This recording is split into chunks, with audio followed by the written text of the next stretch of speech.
भी इसमें जरूरी है, कैसे देखते हैं सर इसको? जो अखिलेश यादव पीडीए पीडीए करते थकते नहीं थे चुनावों में, आज उनके मुंह पर ताला लग चुका है और एक भी बार पीडीए से आने वाली 12 वर्षीय निषाद समाज की जो बच्ची है, जिसके साथ एक 65 वर्षीय मोईद खान, जो समाजवादी पार्टी का अयोध्या में पदाधिकारी है, फैजाबाद के सांसद की टीम का अहम सदस्य है, उसके ऊपर एक शब्द उनसे बोला नहीं जा रहा। कल उन्होंने डीएनए टेस्ट की मांग की। क्या ये उस बेटी के चरित्र पर बहुत बड़ा सवाल उठाने जैसा नहीं है? क्या ये मोईद खान को क्लीन चिट देने वाला काम नहीं है? कल तक तो माननीय अखिलेश जी इसको कुकृत्य बता रहे थे, बलात्कार बताने की हिम्मत भी नहीं हो पा रही थी। इसका मतलब साफ है कि पीडीए पीडीए करने वालों ने जैसे ही अपराधी का नाम, क्योंकि मुस्लिम है, क्योंकि वो वोट बैंक से उसका जुड़ाव है, तो पीडीए को किनारे कर दिया। आज सवाल यह पूछा जाएगा कि अभी तक क्या कार्रवाई की गई है मोईद खान पर। अखिलेश जी बोलते डीएनए टेस्ट करवाओ। अखिलेश जी, मोईद खान के जो समाजवादी पार्टी के गुर्गे हैं, मोहम्मद राशिद, जयसिंह राणा, वो बच्ची के परिवार को धमकाने अस्पताल पहुंच गए। उनके ऊपर भी एफआईआर और मुकदमा हुआ है। तो ये तो स्पष्ट हो गया है कि समाजवादी पार्टी के कार्यकर्ताओं ने ही इस पूरे घटनाक्रम को अंजाम दिया और दबाने की कोशिश कर रहे हैं। परंतु आपकी ऐसी कौन सी लाचारी है कि आप इस मोईद खान को पार्टी से निकाल नहीं पा रहे हैं? डिम्पल यादव जी ने भी एक शब्द नहीं बोला है इस पर। तो इसका मतलब साफ है कि वोट बैंक के आगे पीडीए को किनारे कर दिया गया है। सवाल यह भी पैदा होगा कि इंडी अलायंस के जो बड़े बड़े नेता हैं, जो लड़की हूं लड़ सकती हूं का खोखला नारा देते हैं, प्रियंका वाड्रा, राहुल गांधी, खड़गे जी, ममता बनर्जी जी, महुआ मोइत्रा जी, प्रियंका चतुर्वेदी जी, ये लोग भी आज खामोश क्यों हैं? संदेश खाली में अनुसूचित जाति महिलाओं का बलात्कार होता है, शाहजहां अपराधी है, चुप हो जाते हैं। जब इस प्रकार की घटना स्वाति मालीवाल के साथ होती है उत्पीड़न की, तो विभव कुमार के लिए चुप हो जाते हैं। और अब भी जिस प्रकार से सेकुलर सन्नाटा छाया हुआ है, यह दिखाता है कि बॉयज विल बी बॉयज वाली मानसिकता केवल समाजवादी पार्टी में नहीं, बल्कि पूरी इंडी अलायंस में आज किस प्रकार से हावी है। वहां पर एक तरफ तो योगी आदित्यनाथ जी की सरकार बुलडोजर की कार्रवाई करवा रही है, भारतीय जनता पार्टी का डेलीगेशन हमारे राज्यसभा सांसद निषाद जी के नेतृत्व में पीड़िता के परिवार से मिलेगा, उनकी मदद करेगा, पर दूसरी ओर पूरा इंडी अलायंस बलात्कारी मोईद खान के साथ खड़ा है। इसका प्रमाण आज सामने आ चुका है।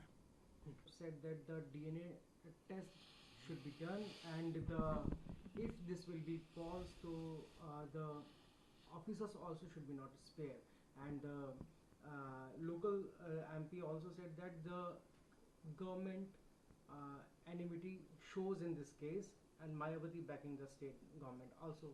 So how do you see that, sir? Akhilesh Yadav ji, who often does PDA during elections, today when a 12-year-old girl from the Nishad Samaj, from the SC community, who belongs to PDA, although we don't look at victims like that, has given the testimony of how she was raped and how a video was made by 65-year-old Moeed Khan, who is a member of the Samajwadi Party, an office bearer, and a close aide of the Faizabad MP. Instead of taking action on this, instead of condemning this outrightly, we are seeing secular protection and secular cover being given by Akhilesh Yadav, Samajwadi Party, to everybody. Akhilesh ji is saying DNA test must be done. Is this not impugning and making the most scurrilous allegations against the character of the 12-year-old girl?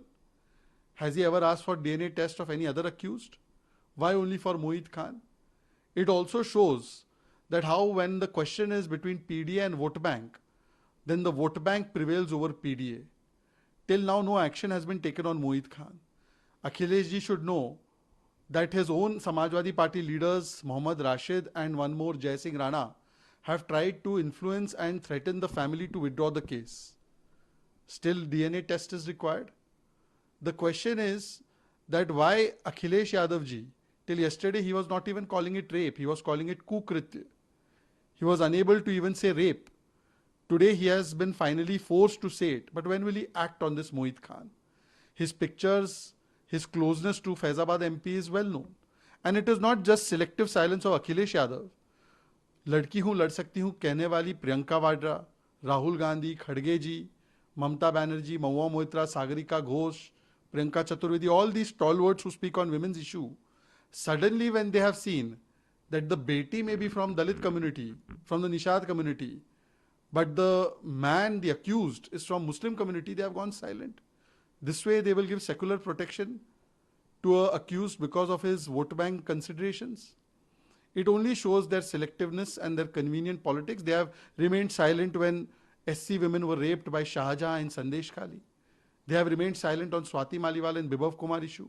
And once again, they are displaying convenient secular sannata when the issue is of a Mohit Khan who has raped a 12-year-old girl.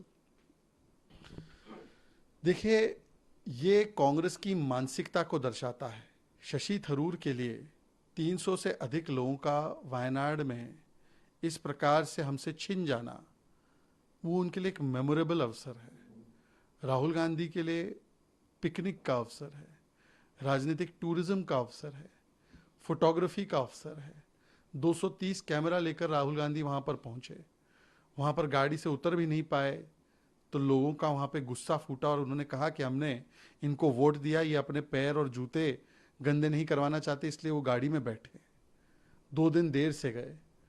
प्रथम समय से वहाँ पर RSS, सेवा Bharti, NDRF, air force, army लगी हुई थी, परंतु फोटो खिंचवाने के लिए उनके नेता बाद में पहुंचे.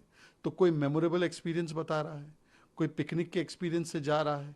ये दिखाता है कि उनको केरल से कोई वहाँ पर उनके लोगों की जान की परवाह नहीं है, उनको केवल वोट की चिंता है. वोट के लिए केरल और वायनाड पहुंचते हैं, पर जब जान बचानी हो या जान कैसे गई इसके ऊपर सवाल पूछने हो तब वो चुप हो जाते हैं. आज सवाल तो पूछे जाएंगे ना कि वहाँ की सरकार और वहाँ के सांसद की लापरवाही नहीं रही कि किस प्रकार से अवैध निर्माण और कंस्ट्रक्शन रिजॉर्ट्स के किए गए. वायनाड में सबसे ज़्यादा अवैध रिजॉर्ट है. उस इलाके में जिसको इकोलॉजिकली सेंसिटिव जोन घोषित किया था, ड्राफ्ट नोटिफिकेशन आए थे सरकार की ओर से, केंद्र सरकार की ओर से, उन सब की अनदेखी वहाँ की सरकार ने और वहाँ के सांसद ने की. और जो 18 जुलाई से लगातार 30 जुलाई तक वार्निंग दिए गए, हर रोज वार्निंग दी गई केंद्र की तरफ से, उसके बावजूद भी वहां से लोगों को निकाला नहीं गया. तो ये आपराधिक लापरवाही और ये मानव निर्मित हत्या है, मानव निर्मित आपदा है. इस पर जवाब नहीं देना है, पर इस पूरे मामले को मेमोरेबल बताना है. ये कांग्रेस की मानसिकता है. He stated that his Wayanad visit is memorable day. This shows the mindset of Congress. For Dr. Tharoor, it is a memorable experience that 300 plus people have died. For his leader Rahul Gandhi, it is a picnic experience where he goes after 2 days. And that too, he does not get out of the car. Many people of Wayanad are shouting at him for his VVIP elitism and arrogance.